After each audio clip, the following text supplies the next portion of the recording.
حضرت موسیٰ علیہ السلام۔ مصر میں حضرت یوسف علیہ السلام کی زندگی کے دوران ہیکسوس نے مصر پر قبضہ کیا اور ان کے لوگوں پر حکومت کر رہے تھے۔ ان کے دور حکومت میں مصر خدا تعالیٰ کی توحید میں بدل گیا، اور ان کی وفات سے قبل انہوں نے اپنے کنبے بنی اسرائیل کو تنہا ایک خدا کی عبادت پر قائم رہنے کا حکم دیا۔ انہیں صادق رہنے، فیصلوں میں انصاف کرنے کے ساتھ یہ پیغام دیا کہ ایک مقرر مدت کے بعد ایک رسول آئے گا، مگر ان کی وفات کے بعد مصر کے لوگ گناہ اور شرک کی طرف لوٹ گئے۔ بنی اسرائیل مصری معاشرے میں گھل مل گئے۔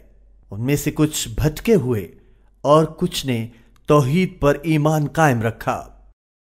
4 صدیاں گزرنے کے بعد بنی اسرائیل کثیر تعداد میں بڑھتے گئے اور انہوں نے بہت سا کام کاج سنبھال لیا اور مصر ملک پر حاکموں کی حمایت کی۔ مصری ان سے نفرت کرتے، لیکن ہیکسوس کے انتقام کے خوف کے باعث وہ اس نفرت کو ظاہر نہ کرتے۔ یہ صورتحال تب تک برقرار رہی کہ جب تک احموس نے مصریوں کو وہاں سے آزاد کروایا۔ بعد ازاں مصر پر ایک طاقتور بادشاہ نے حکومت کی۔ مصریوں نے اس کی پوجا کی۔ جب بادشاہ نے دیکھا کہ بنی اسرائیل تعداد میں بڑھ رہے ہیں، بادشاہ نے کچھ قوانین جاری کیے جن سے بنی اسرائیل غلام بنے رہیں اور کبھی اپنے حق یا انتقام کے لیے آواز نہ اٹھائیں۔ ملک پر حاکم اس حکمران کو فرعون کے نام سے جانا جاتا تھا۔ فرعون نے ایک دن خواب میں دیکھا کہ یروشلم سے مصر میں ایک آگ کا گولا آن گرا ہے۔ پادریوں نے اس خواب کی ترجمانی یہ بتائی کہ بنی اسرائیل میں سے ایک شخص آئے گا جو اسے اپنے تخت سے اکھاڑ پھینکے گا۔ فرعون نے یہ حکم جاری کیا کہ بنی اسرائیل کے ہر مرد شیرخوار بچے کو ہلاک کیا جائے، لیکن فرعون کے مشیروں نے انہیں سمجھایا کہ یہ فیصلہ بنی اسرائیل کو فنا کر دے گا اور اس افرادی قوت کی کمی کی وجہ سے مصر کمزور ہو جائے گا۔ بہتر ہے کہ وہ 1 سال میں مردوں کو ذبح کریں اور 1 سال چھوڑ دیں۔ فرعون نے اس حل کو بہتر پایا۔ جس سال بچوں کو قتل نہ کیا گیا، ہارون علیہ السلام کی اس سال ولادت ہوئی، اور جس برس قتل کرنے کا حکم تھا اس برس موسیٰ علیہ السلام کی ولادت ہوئی۔ انہیں کی والدہ نے قتل کا اندیشہ محسوس کرتے انہیں دودھ پلایا کہ اتنے میں اس مبارک رات کو خدا کا پیغام آن پہنچا کہ موسیٰ کے لیے ایک چھوٹی سی ٹوکری بنائی جائے اور دودھ پلا کر اس بچے کو اس ٹوکری میں رکھ کے ندی میں اتارا جائے۔ ماں کو جدائی کی تکلیف کے باوجود یہ یقین تھا کہ خدا اس سے زیادہ موسیٰ پر مہربان ہے۔ موسیٰ علیہ السلام کی بہن کو ماں نے کہا کہ اس ٹوکری کے ساتھ ساتھ آگے بڑھتی رہے اور دیکھے کہ یہ کہاں پہنچتی ہے۔ نیل کے پانی نے بمشکل ٹوکری کو چھوا۔ خدا نے نیل کو حکم دیا تھا کہ وہ موسیٰ کو آہستہ سے اٹھائے اور اسے فرعون کے محل میں پہنچا دے۔ اس وقت موسیٰ کی بہن نے واپس آ کر اپنی والدہ کو تمام رودات سنائی۔ جب نوکرانیاں اپنے برتنوں کو بھرنے کے لیے دریا کے پاس گئیں تو انہیں یہ ٹوکری ملی۔ انہوں نے یہ ٹوکری اٹھائی اور فرعون کی بیوی آسیہ کے پاس لے آئی، جو کہ خود بانجھ تھی مگر خواہش اولاد رکھتی تھی۔ آسیہ نے باندھیوں کو ٹوکری کھولنے کا حکم دیا، اور جب اس نے موسیٰ علیہ السلام کو اس ٹوکری کے اندر پایا تو اس کے دل میں محبت کا احساس پیدا ہوا۔ آسیہ نے فوراً بچے کو ٹوکری سے اٹھا لیا جو کہ بھوک کے مارے رو رہا تھا، اور پھر آسیہ موسیٰ کو لے کر فرعون کے پاس گئیں۔ فرعون نے پوچھا، یہ بچہ کہاں سے آیا ہے؟ تو آسیہ نے اس ٹوکری کے بارے میں بتایا۔ بے رحم فرعون نے بات سنتے ہی کہا کہ یہ ضرور اسرائیل کے بچوں میں سے ایک ہوگا۔ کیا اس سال کے بچوں کے ساتھ اسے قتل نہ کیا جائے؟ آسیہ نے اپنے شوہر کو اپنی بانجھ پن یاد دلائی اور درخواست کی کہ وہ اسے اس کی پرورش کی اجازت دے، اور یوں فرعون نے اجازت دے دی۔ وَأَوْحَيْنَا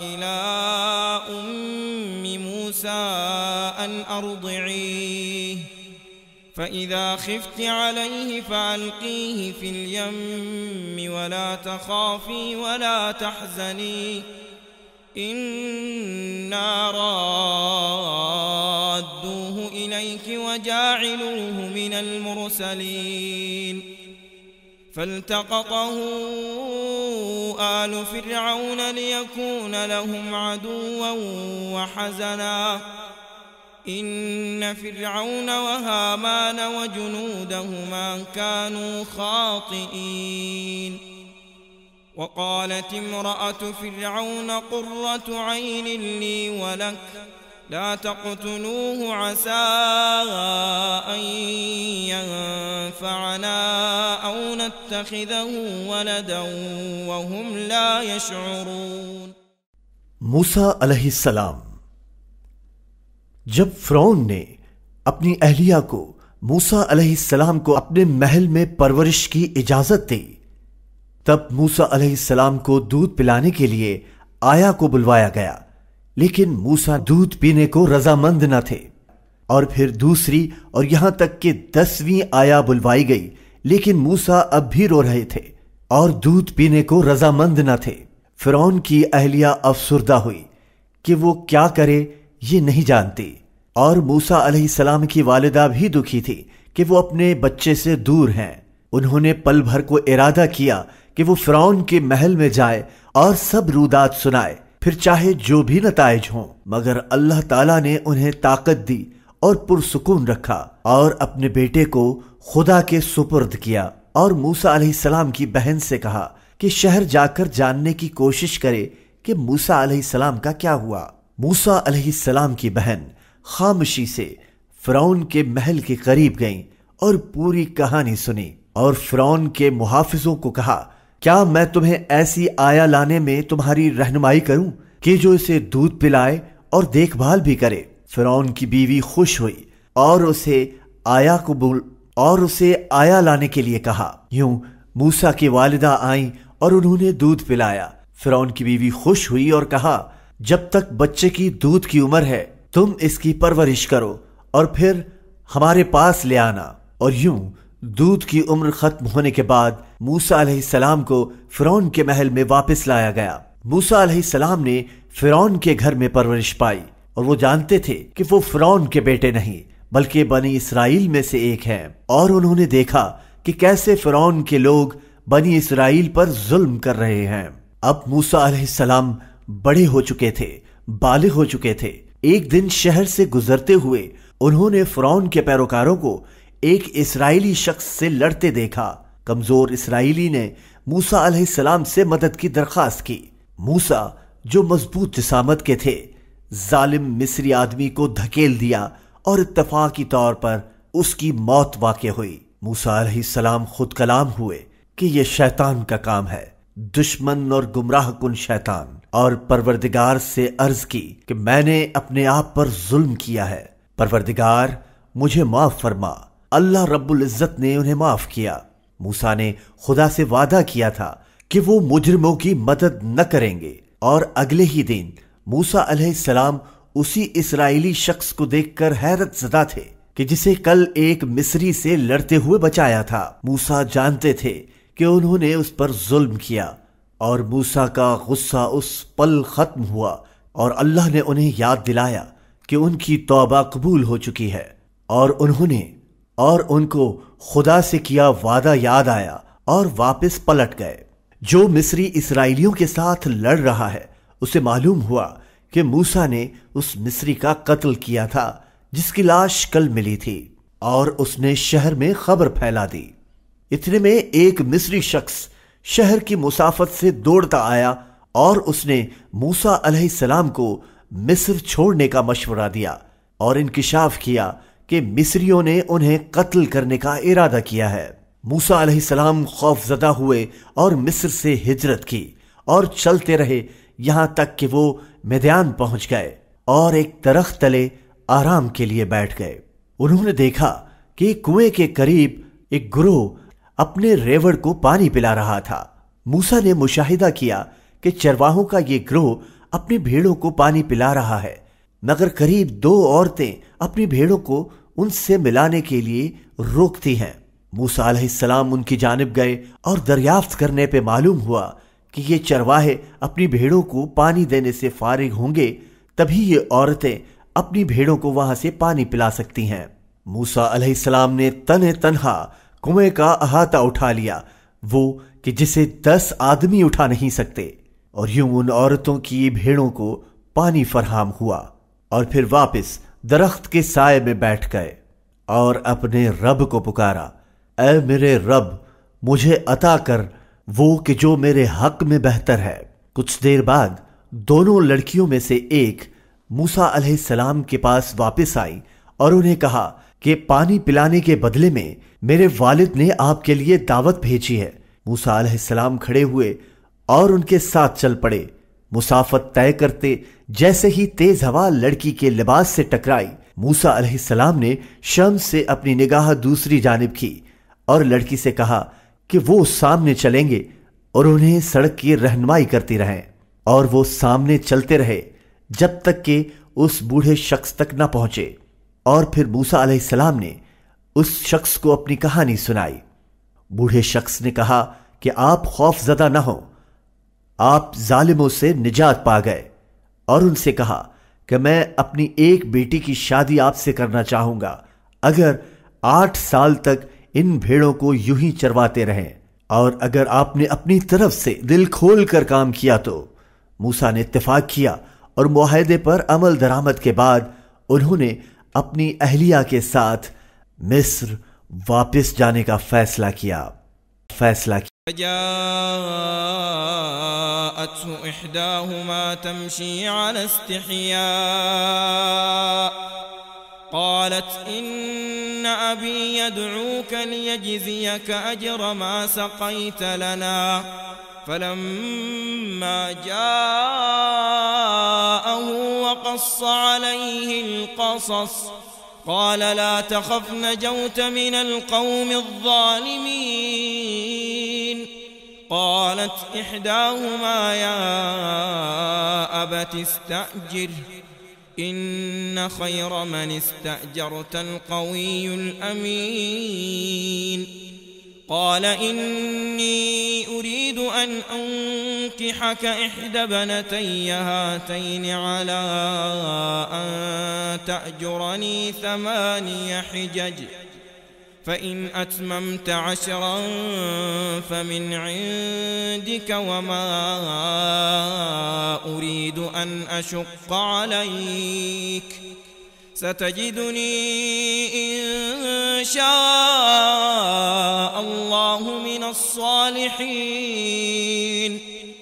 قال ذلك بيني وبينك أيما الأجلين قضيت فلا عدوان علي والله على ما نقول وكيل۔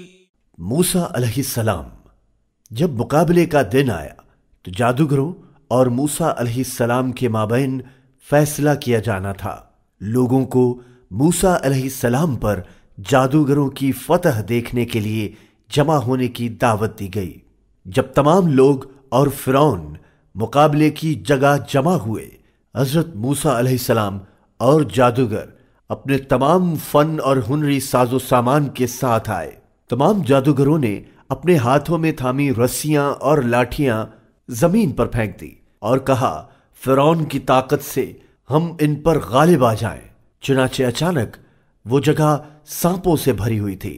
موسیٰ علیہ السلام نے جادوگروں کی رسیوں اور لاٹھیوں کو سانپوں میں بدلتا دیکھ کر خوف محسوس کیا، اور پھر فرمان خداوندی ہوا، ڈرو مت، اور جو تمہارے دائیں ہاتھ میں ہے اسے پھینکو، اور تم نے انہیں شکست دے دی۔ موسیٰ علیہ السلام نے یقین سے اپنی لاٹھی پھینکی اور وہ سانپ میں بدل گئی اور جادوگروں کے تمام سانپوں کو نگل لیا۔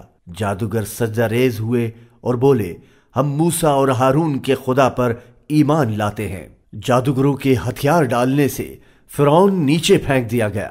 فرعون نے غصے سے جادوگروں سے پوچھا، آپ کے مشورے کے نتیجے میں ہی یہ مقابلہ ہوا، اور اس مقابلے کی فتح سے قبل تمہیں کس نے اجازت دی کہ اس پر یقین کرو؟ فرعون نے جادوگروں کو دھمکایا کہ میں تمہارا دایاں ہاتھ اور بائیں ٹانگ کاٹ دوں گا اور یوں ہی پھر دوبارہ کروں گا تاکہ تم مفلوج ہو جاؤ۔ چونکہ جادوگروں کے دلوں میں ایمان داخل ہو چکا تھا، انہوں نے فرعون کی دھمکی کی پرواہ نہ کی اور کہا اپنے رب کی طرف ہم لوٹ کر جائیں گے۔ اور پھر مصریوں نے موسیٰ پر اور ان لوگوں کے ساتھ جو اس کے ساتھ ایمان لائے اور فرعون سے اس کو خوفزدہ کیا اور انہیں متنبہ کیا کہ صرف ایک خدا پر ایمان لائیں اور ایک اللہ کی حکمرانی کا جواز باطل ہونے کا سبب بنے گا۔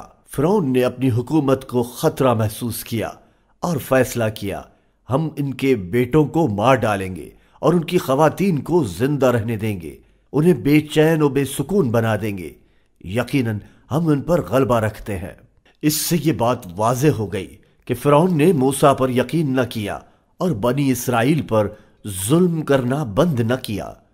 خدا نے موسیٰ کو بنی اسرائیل کے ساتھ مصر سے باہر جانے کی وحی نازل کی، اور ان کی روانگی رات کو ہوگی، اور انہیں یہ بھی آگاہ ہوا کہ فرعون اپنے فوجیوں کے ساتھ ان کی پیروی کرے گا۔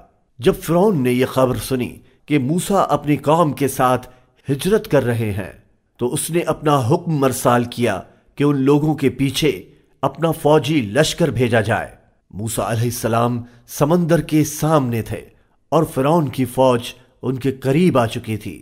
موسیٰ علیہ السلام کے ساتھ موجود لوگ گھبرا گئے، ان کے سامنے سمندر اور پیچھے دشمن تھا، اور پاس نہ کوئی جہاز اور ان کے پاس لڑنے کا کوئی موقع نہ تھا، کیونکہ یہ خواتین اور بچوں کے ساتھ غیر مسلح مردوں کا گروہ تھا۔ انہیں ڈر تھا کہ فرعون ان سب کو ذبح کر دے گا۔ موسیٰ علیہ السلام کے گروہ کے لوگ پکارے فرعون ہمیں پکڑ لے گا۔ موسیٰ نے کہا نہیں، خداوند مجھے ہدایت دے گا۔ اور عین اس لمحے خدا کی طرف سے وحی آئی، اپنی لاٹھی سے سمندر پر ضرب لگاؤ، اور اس نے ایسا ہی کیا تو وہ الگ ہو گیا اور سمندر کے بیچوں بیچ راستہ ہموار ہوا، اور سمندر کے دونوں حصے بہت بڑے ٹیلے کی مانند نظر آنے لگے۔ فرعون اپنے لشکر کے ساتھ سمندر تک پہنچا اور خشک راستہ دیکھ کر اپنے لشکر کو آگے بڑھنے کا حکم دیا۔ اور جب موسیٰ علیہ السلام اپنے گروہ کے ہمراہ سمندر عبور کر چکے، خدا کا حکم آیا اور فرعون اور اس کا لشکر سمندر کے وسط میں غرق ہوا، جہاں لہروں نے انہیں گھیر لیا، اور فرعون اور اس کی فوج سمندر میں ڈوب گئے۔ وَلَقَدْ أَوْحَيْنَا إِلَى مُوسَىٰ أَنْ أَسْرِ بِعِبَادِي فَاضْرِبْ لَهُمْ طَرِيقًا فِي الْبَحْرِ يَبَسًا لَا تَخَافُ دَرَكًا وَلَا تَخْشَىٰ فَأَتْبَعَهُمْ فِرْعَوْنُ بِجُنُودِهِ فَغَشِيَهُم مِّنَ الْيَمِّ مَا غَشِيَهُمْ وَأَضَلَّ فِرْعَوْنُ قَوْمَهُ وَمَا هَدَىٰ